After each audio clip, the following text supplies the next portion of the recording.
Naxçıvan Muxtar Respublikasında poçt və telekommunikasiya sahəsində idarəetmənin təkmilləşdirilməsi, infrastrukturun modernləşdirilməsi və xidmət keyfiyyətinin yüksəldilməsi məqsədi ilə yeni hüquqi və institusional model formalaşdırılıb. Bu çərçivədə müvafiq qərara əsasən Naxçıvan Poçt və Telekommunikasiya Mərkəzi məhdud məsuliyyətli cəmiyyəti yaradılıb.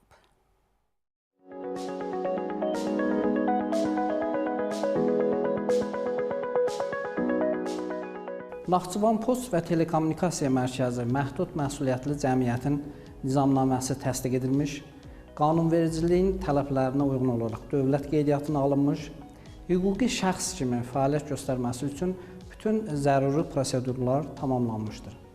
Hazırda cəmiyyətin təşkilati strukturunun formalaşdırılması, ştat cədvəlinin təsdiqi, kadr potensialının kompleksləşdirilməsi, funksional bölmələrin yaradılması və idarəetmə mexanizmlərinin qurulması istiqamətində işlər davam etdirilir.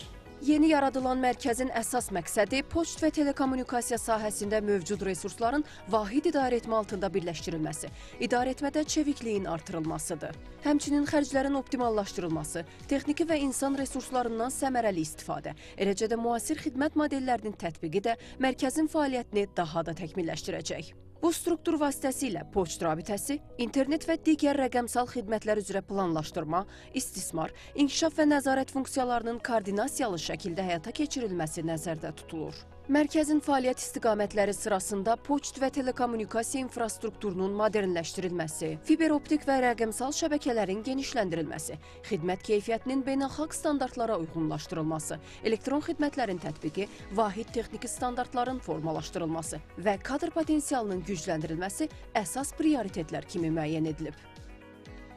Eyni zamanda mərkəz Naxçıvan Muxtar Respublikasının sosial-iqtisadi inkişafına dair 2023-2027-ci illər üçün dövlət proqramında nəzərdə tutulmuş rəqəmsal infrastrukturun genişləndirilməsi, yüksək sürətli internetə çıxışın təmin edilməsi, əhalinin rabitə xidmətlərinə əlçatanlığının artırılması üzrə tədbirlərin icrası istiqamətində aparıcı institusional platforma rolunu oynayacaqdır.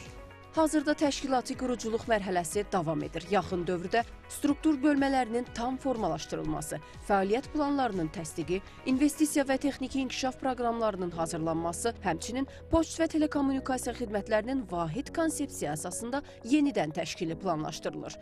Həsən Məmmədov, Məryəm Bababəyli, Arzu Sadiqov, NTV Xəbər.